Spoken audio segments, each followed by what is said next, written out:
दोस्तों नमस्कार। मैं हूँ विजय कुमार पाल।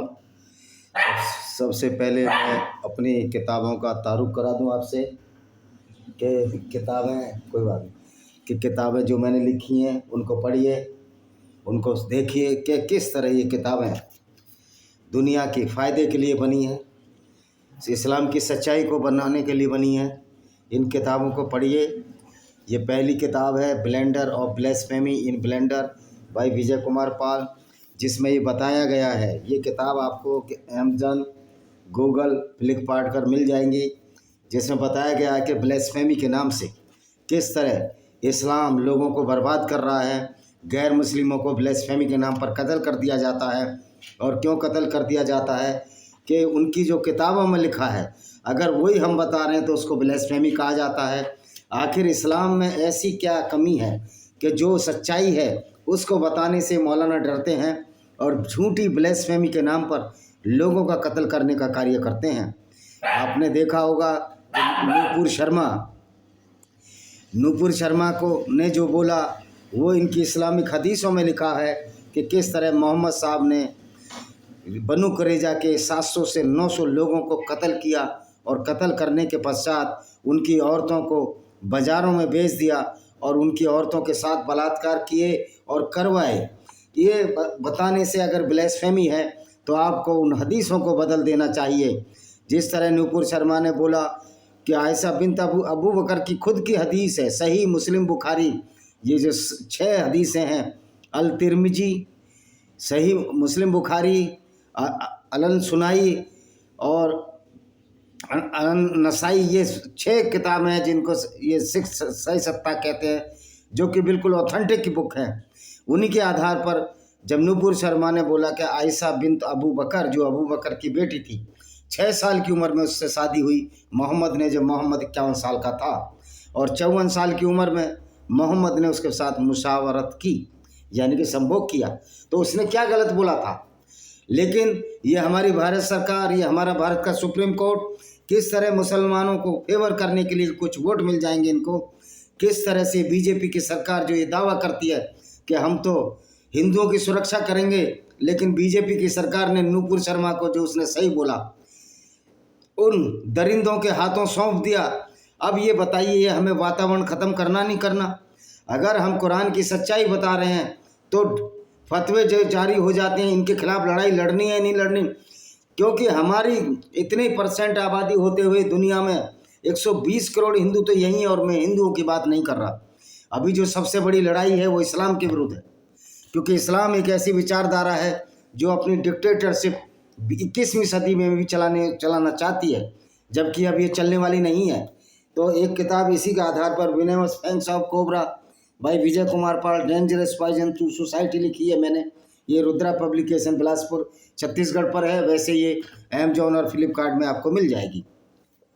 उसी तरह लॉस्ट पैराडाइज कश्मीर है। कश्मीर को किस तरह मुसलमानों ने जब इस्लाम आया बर्बाद किया, ये किताब भी लॉस्ट पैराडाइज कश्मीर ज़रूर पढ़िए। हिस्ट्री ऑफ डिवर्सिटी कश्मीर, एक कश्मीरी मुस्लिम ने मेरे से बोला, वो मिला मेरे को, कश्मीरी था, मैंने किताब लिखी है। अब उसने कश्मीर पर किताब लिखी है तो उसने नाम भी लिया मेरा। अब देखो, खरीदी नहीं खरीदी, ताकि उस भाई को भी सच्चाई समझ में आ जाए कि तुम भी हिंदू ही थे, तुम्हारे साथ अत्याचार करके तुमको मुसलमान बनाया गया। इसी तरह ये मेरी किताब है पैनोरमा ऑफ इंडियन डेमोक्रेसी, किस तरह हिंदुओं पर अत्याचार किए गए, किस तरह कांग्रेस ने हमेशा उस इस्लाम को प्रोपोगेट करने की कोशिश की। कल तक प्रमोद कृष्णन भी इस्लाम को अच्छा बता रहे थे। तो ये इन साधु महात्माओं की, ये इनकी सोच है। आज ये पार्टी छोड़कर आ गए हैं, तो इन नेताओं के ऊपर तो हमको भरोसा नहीं करना है, जो किताब है उसके ऊपर भरोसा करना है। ये ब्लैक डॉट्स ऑफ टेररिज्म है, ये भी एक किताब है जो मैंने लिखी है कि कितने आतंकवादी संगठन है इस्लाम में, सिर्फ इसलिए बने कि इस्लाम आतंकवाद को प्रोपोगेट करता है। ये किताब है लेमेंट ऑफ सिंजार, इसको मैं बहुत बार दिखा चुका हूँ भाई विजय कुमार पाल। ये किताब है किस तरह अबू बकर अल बगदादी ने यजीदी औरतों के साथ बलात्कार किए, उनको कुरान की आयतें पढ़कर, क्योंकि कुरान बलात्कार को अलाउ करता है।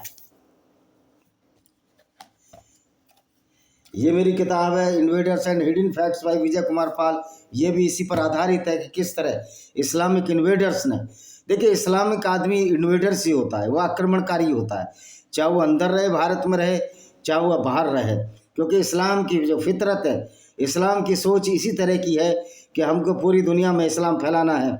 इसलिए भारत में जो टर्किश मुसलमान आए, औरंगजेब आया, औरंगजेब से पहले जितने मुगल आए, आपको पता होना चाहिए कि बाबर ने हिंदुओं का कत्लेआम कर उसके सिरों पर एक मीनार बनाई जिसको गाजी की उपाधि दी। आज मज़े की बात है कि आज दिल्ली में बाबरपुर है, बाबर रोड थी, आज भी कितनी रोडें हैं, और हम हिंदुओं का खून बिल्कुल पानी हो चुका है, हम आपस में ही लड़ रहे हैं। सेकुलरिज्म के नाम पर जो हिंदू लीडर जैसे अखिलेश यादव जैसे लीडर, मुलायम सिंह यादव जैसे लीडर जो दुनिया से चला गया, उसको भारत की सरकार ने पद्म विभूषण दिया। ये हमारे सोचने की बात है, हम किस तरफ जा रहे हैं, और जो पार्टी हमारे हितों की रक्षा करने वाली है कितनी बड़ी बड़ी गलतियां करनी जा रही है। तो पॉलिटिकल लोगों से आपको ज़्यादा भरोसा नहीं करना चाहिए, हमको तो अपनी ही एकता और संगठता है। भाइयों, अगर जो दलित है, जो अपने को बौद्ध कहते हैं, तुम्हारे लिए भी वही कुरान में वही सजा है। तो अब आते हैं मूल विषय की ओर। आखिर कुरान में जो अरशद मदनी और महमूद मदनी जो ये कहते हैं कि हम इस्लामिक मदरसे हमारे किले हैं, असुद्दीन ओवैसी ने भी कहा कि इस्लामिक मदरसे हमारे किले हैं। निश्चित तौर पर वो ऐसे किले हैं जिन किलों से ये ऐसी आइडियोलॉजी, ऐसी विचारधारा को प्रोपोगेट कर रहे हैं जो विचारधारा वास्तव में बड़ी ही दुखदाई और बड़ी ही खराब है। ये विचारधारा ऐसी है जिसकी वजह से सैकड़ों हिंदू, लाखों हिंदू औरतों के साथ बलात्कार हुए, और मोहम्मद के ज़माने में भी यहूदी औरतों के साथ बलात्कार होते रहे। तो जो मदरसे की पढ़ाई है, क्या ये सचमुच अच्छी पढ़ाई है? सचमुच इसमें इंसानियत है? सचमुच इसमें आध्यात्मिकता है? इस्लाम का अध्यात्म से कोई संबंध नहीं है। इस्लाम में कभी भी अपनी मनोवृत्तियों को अच्छा करने की कोई समझ और सीख नहीं दी गई। यद्यपि ये कहते हैं कि जिहाद अकबर यानी कि बड़ा जिहाद इसलिए है कि हम आत्माओं की शुद्धि करें, हम अपनी आत्माओं को समझें, लेकिन कुरान की इन आयतों को जो कि हिंदुओं के लिए और गैर मुस्लिमों के लिए बड़ी खतरनाक है, क्या आत्मा की शुद्धि कर सकते हैं? क्या जिहाद असगर जो कि वास्तव में दूसरे लोगों को ज़बरदस्ती इस्लाम में परिवर्तित करने के लिए कहा गया है, उसको जिहाद असगर कहते हैं, छोटा जिहाद, यानी कि इसको छोटा जिहाद कहा गया है जिसमें कि खून खराबा, लूटने, मारने, कत्ल करने की और ज़बरदस्ती इस्लाम मनाने की पूरी छूट है, इसको छोटा जिहाद कहा गया है। और बड़ा जिहाद आत्मा की शुद्धि के लिए कहा गया है। जब तक छोटा जिहाद है, क्या ये बड़ा जिहाद संभव हो सकता है? यानी कि अपनी आत्मा की शुद्धि कर सकते हो? जहाँ तुम्हारा अल्लाह ही सिर्फ इस बात पर खुश होता है कि गैर मुस्लिमों को नरक में डाला जाएगा, उनको नरक की आग में डाला जाएगा, और उनकी पोटी के रास्ते लोहे की जंजीर डालकर उनके नथुनों में से निकाल कर गले में लपेटकर नरक की आग में झोंका जाएगा। तो आप समझ सकते हो क्या इस तरह से छोटा जो इनका बड़ा जिहाद है, जिसको ये जिहाद अकबर कहते हैं, जो कि शाहरुख खान लोगों को बेवकूफ़ बना रहा था, ये बॉलीवुड, ये भांड इस्लाम की सच्चाई छिपाने के लिए कुछ भी कर सकते हैं। और ये प्रयत्न आज से नहीं हो रहे, ये प्रयत्न हो रहे हैं जब बॉलीवुड के भांडों ने अल्लाह अल्लाह मेरा मौला को रहमत वाला और दयावान बनाने की कोशिश की। क्या सचमुच इनका अल्लाह दयावान है? जो अल्लाह दूसरों को कत्ल करने की बात कहता है, दूसरों की औरतों को बलात्कार की पूरी छूट देता है, उनको मलकाए अमीन यानी कि रखेल दासी बनाने की छूट देता है, वो अल्लाह क्या दयावान है? और हमको एक चीज़ ये दिन हमें तय करना होगा कि मुंह छिपाकर जो आते हैं लोग, उनको इतना बहादुर बनना होगा, इतना बढ़िया वातावरण हम उनको दें कि वो खुलकर कुरान की आलोचना कर सकें। और कुरान की आलोचना भी नहीं है, हम तो कुरान की उन्हीं बातों को बता रहे हैं जो कुरान में हैं। अगर कुरान की सही बातें बताना ब्लेसफेमी है तो ये बहुत बड़ा झूठ और पाखंड है जो मौलानाओं द्वारा चला जा रहा है।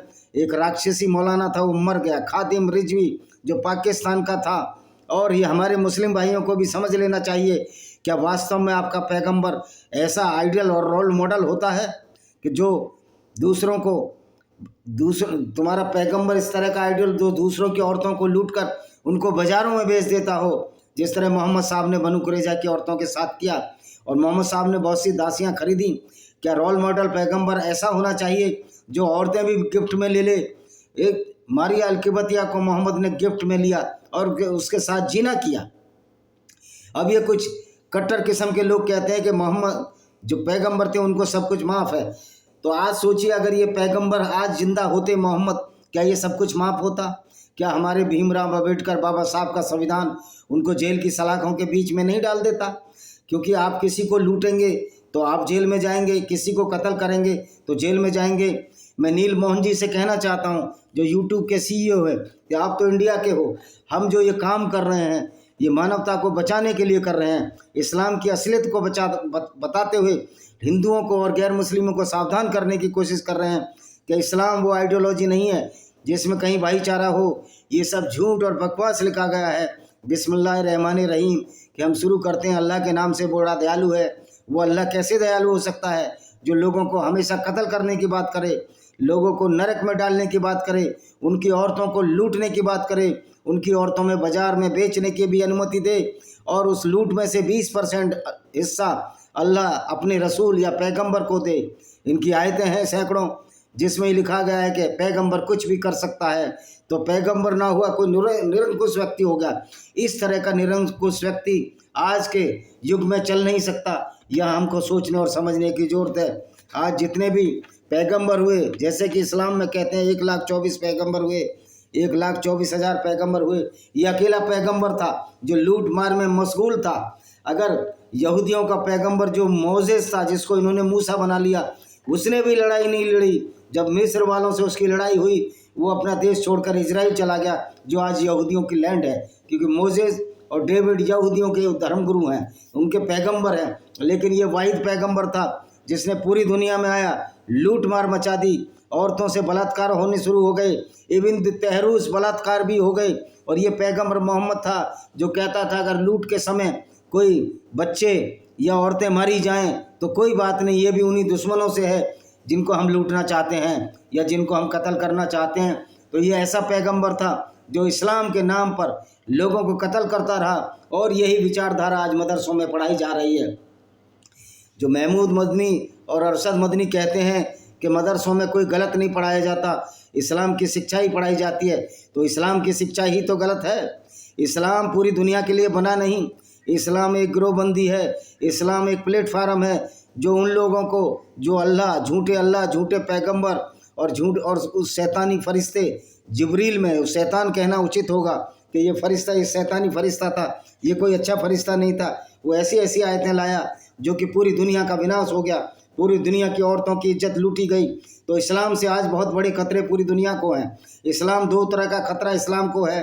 एक तो ये भारत के मैं संदर्भ में बात कर रहा हूँ कि कोई इस्लामिक कंट्री इस पर अटैक करे तो वो बहुत बड़ा खतरा अब नहीं है, क्योंकि भारत की फ़ौज इतनी अच्छी है कि 14 दिन के अंदर पूरे इस्लामिक कंट्री को ख़त्म कर देगी, तबाह कर देगी, अगर अपनी सी औकात पा जाए। और भारत में तो आदमियों की तो कमी नहीं है। मैं ये कहता हूँ कि इस्लाम तो इस बात की इजाज़त नहीं देता कि कोई मुसलमान अगर भारतीय सेना में भर्ती होता है और वो पाकिस्तान के खिलाफ लड़ता है, क्योंकि पाकिस्तान इस्लामिक राष्ट्र है, तो उसको जन्नत नहीं मिलेगी, क्योंकि वो काफिर के साथ मिलकर एक गैर मुस्लिम के साथ लड़ रहा है।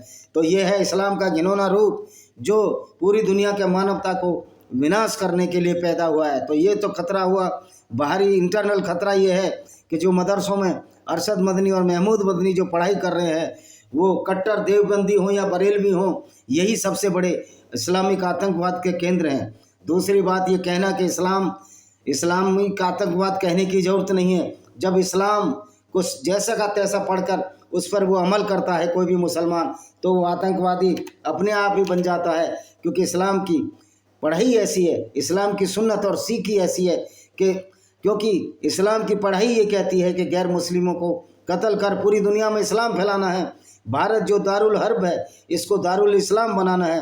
दारुल हर्ब का मतलब होता है कि जहाँ जहाँ मुसलमानों की जनसंख्या कम है, जहाँ उनकी इस गुंडागर्दी, इस्लामिक गुंडागर्दी नहीं चलती, उसको दारुल हर्ब कहा जाता है, और भारत उनमें से एक दारुल हर्ब है। इसी तरह ये जितने भी माइग्रेंट जा रहे हैं यूरोप में, क्रिश्चियन के कंट्रीज़ में या गैर मुस्लिम कंट्रियों में, जहाँ जहाँ इनकी मेजोरिटी है, बुद्धिज़्म में, जहाँ के म्यांमार में जिस तरह से असित विरातू ने किया कि पूरे इस्लामिक गुंडों को बाहर कर दिया, अराकान को, और एक अराकान आर्मी बनाई उन्होंने जो बुद्धिस्ट आर्मी है, जो इन बांग्लादेशी मुसलमानों पर भी, जो बांग्लादेशी आतंकवादियों पर भी अटैक कर रही है। जो इस्लाम को पूरी तरह फॉलो करता है वो वास्तव में आतंकवादी होता है।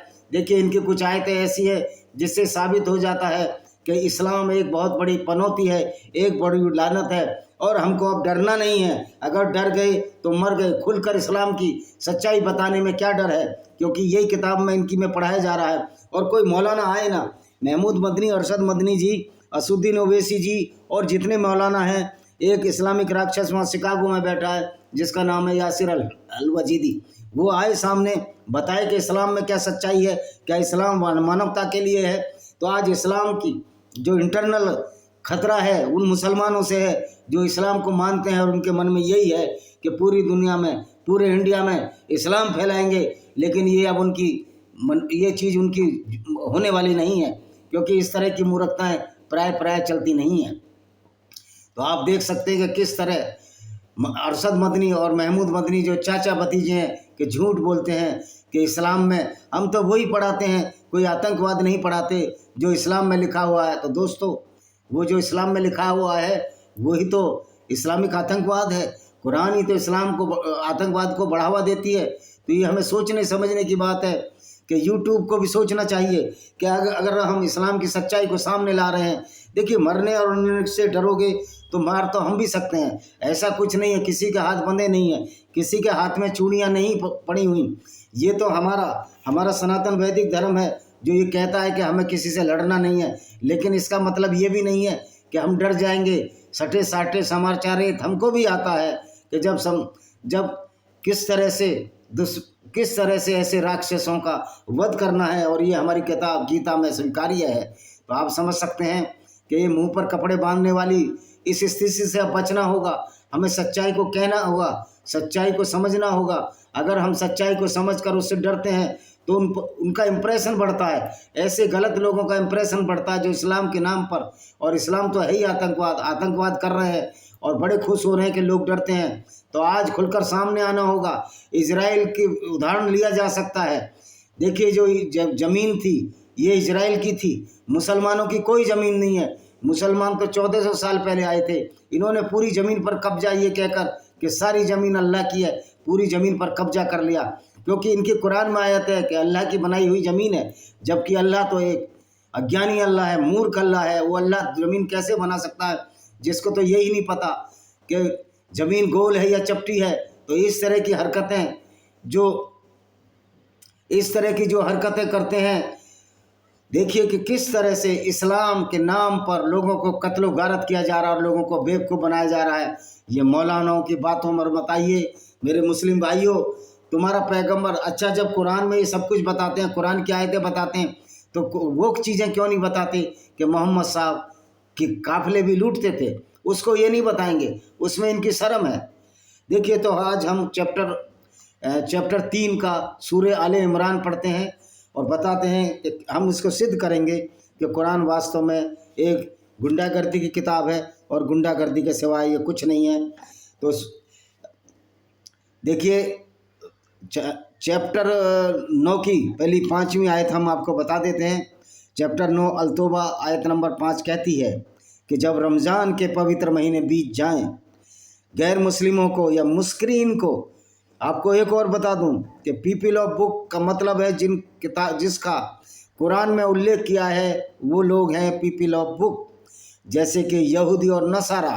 लेकिन जिनका कुरान में उल्लेख नहीं किया गया है वो तो मुस्क्रीन हैं, मूर्ति पूजक, नजस और गंदे हैं, जिसमें गैर ईसाई और गैर यहूदी आते हैं, और गैर ईसाई और गैर यहूदी आते हैं मुसलमानों से अलग। तो ऐसे गैर मुस्लिम आते हैं जो यहूदी और ईसाई नहीं है, यानी कि हिंदू आते हैं। तो आप देख सकते हो कि किस तरह हिंदुओं के खिलाफ इतनी बुरी बातें की गई हैं। फिर भी जो ये हमारे नेता हैं ये हमको हिंदू मुस्लिम और गंगा जमनी तहजीब, ये वर्ड हिंदुओं के मुंह से या गैर मुस्लिमों के मुंह से हट जाना चाहिए। गंगा जमनी तो कोई तहजीब होती है? अगर कोई हिंदू गंगा जमनी तहजीब की बात करता है तो वो अज्ञानी है और मूर्ख है, क्योंकि इस्लाम के साथ कोई भी तहजीब हो ही नहीं सकती। वैसे भी तहजीब वर्ड तो हिंदी का नहीं है, क्योंकि इस्लाम तो किसी से दोस्ती करने की छूट ही नहीं देता। इस्लाम तो कहता है कि गैर मुस्लिमों से हमारी दोस्ती ही नहीं हो सकती। तो ये चीज़ें तो मदरसों में पढ़ाई जा रही हैं।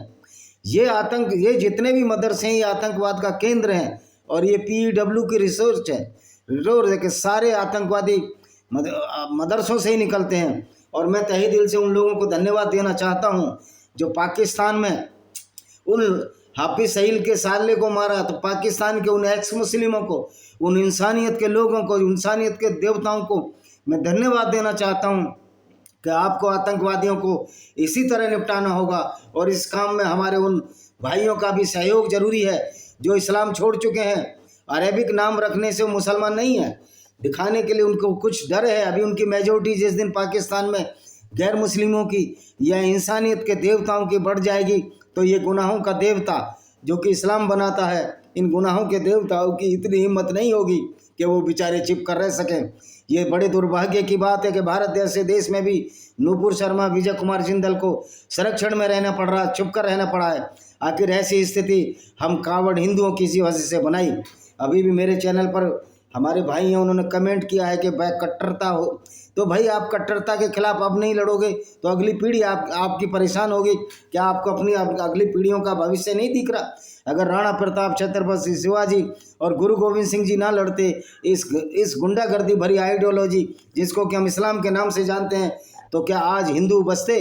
आज महाराष्ट्र में जितनी लड़ाई लड़ी, गो कि कुछ लोग बोलते हैं कि अगर गुरु गोविंद सिंह नहीं होते तो एक भी जनेऊ नहीं बसता। इस बात में कुछ आंशिक सच्चाई है, संपूर्ण सच्चाई ही नहीं है।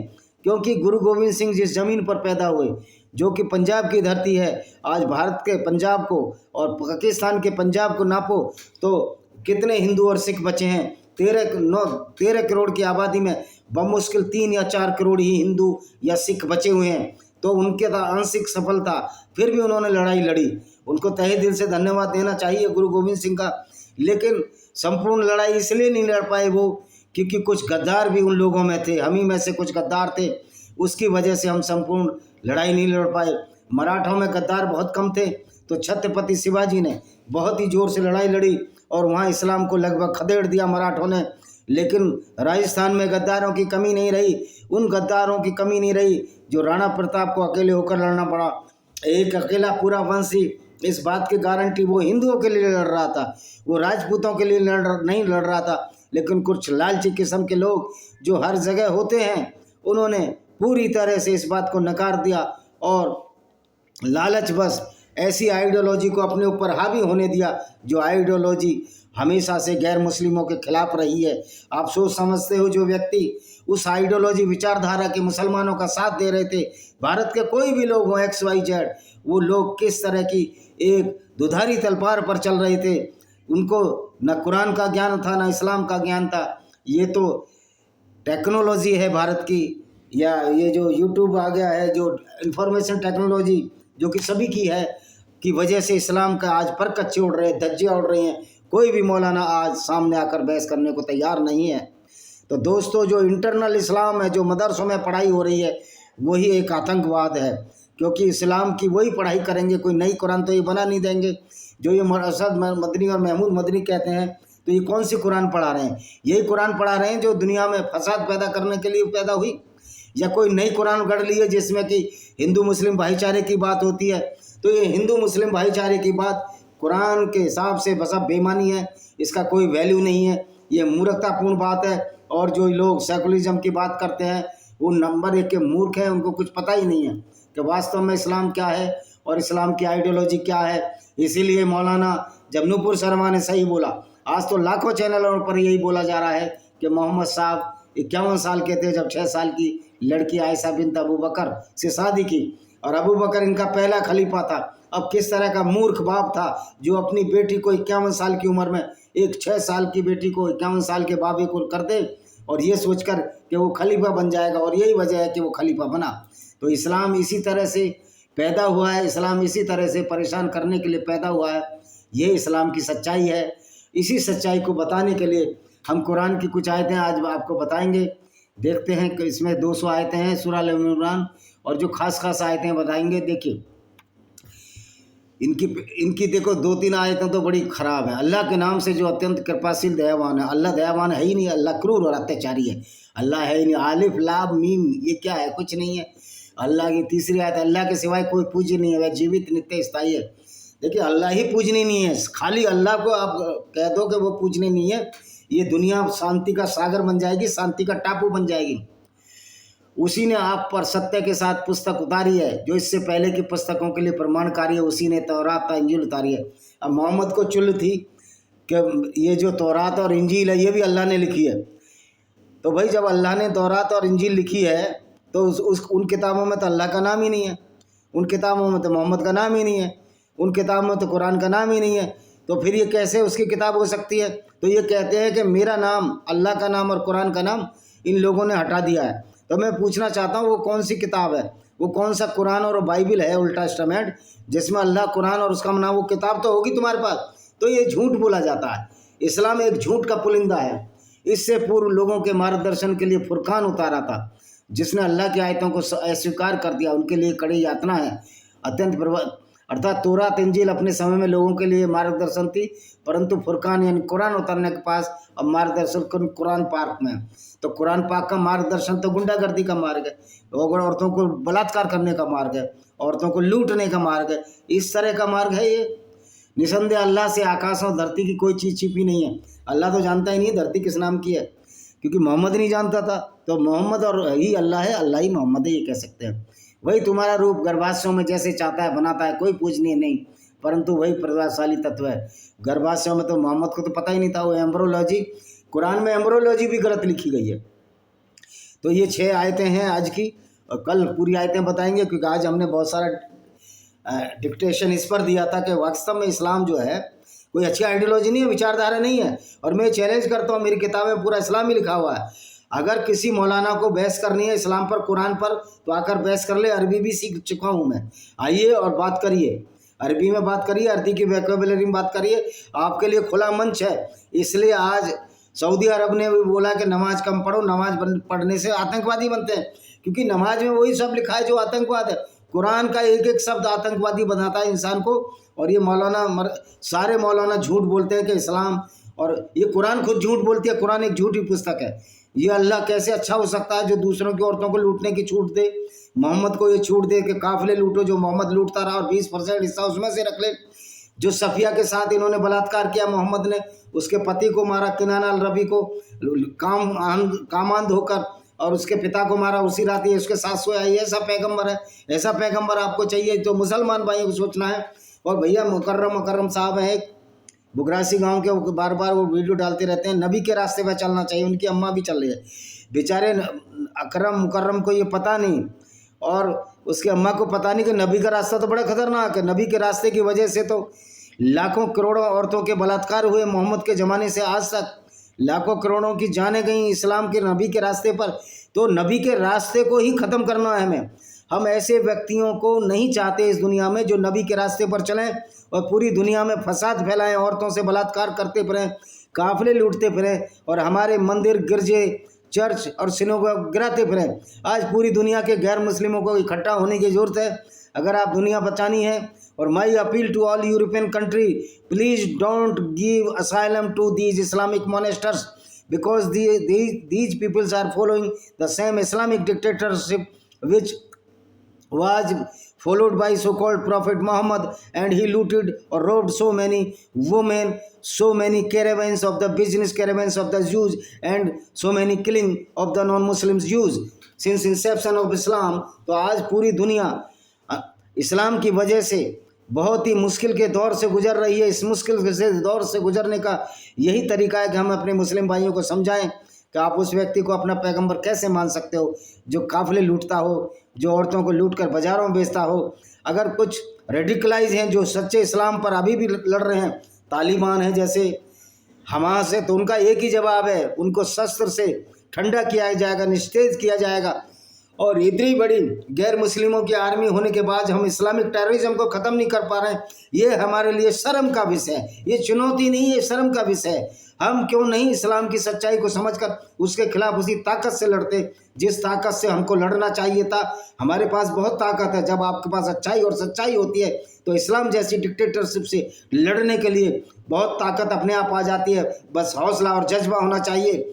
ये तो प्रूव हो चुका है कि जो जितने भी मदरसे हैं ये इस्लामिक आतंकवाद का केंद्र हैं। वैसे भी जो इस्लाम है फुल टू फुल इस्लाम जिस पर अगर एक्ट भी करो तो वो एक आतंकवादी है। अलग से इस्लामिक आतंकवाद कहने की जरूरत नहीं।